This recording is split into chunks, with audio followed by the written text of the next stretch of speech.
2 months of strength, the surprise letter one morning, a small envelope arrived. Inside was a postcard from Baba, a tiny paper plane, and a note. To my brave lion cub, I love you always.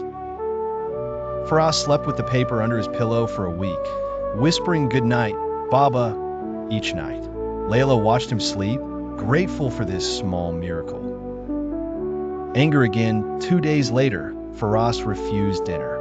If I don't eat, maybe Baba will come back sooner, he shouted.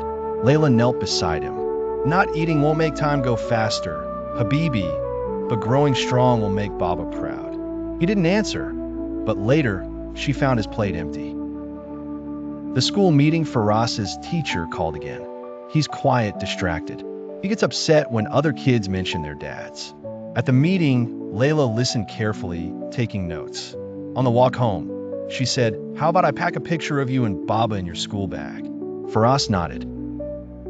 The countdown, Leila created a calendar with drawings for each day.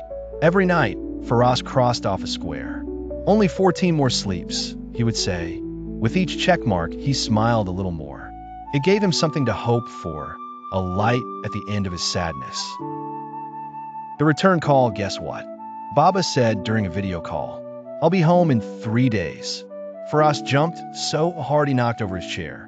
I'm going to show you my new roar, he shouted. Leila sat behind him, her hand over her heart, silently thanking God. The airport, Leila dressed Firas in his favorite shirt.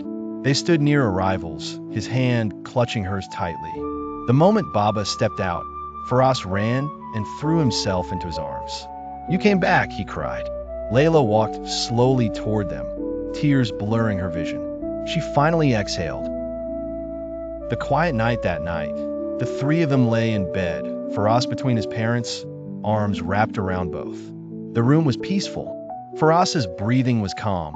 No cries, no tossing. Leila kissed his head. Her heart was tired but full. 2 long months had ended. She had survived them with love.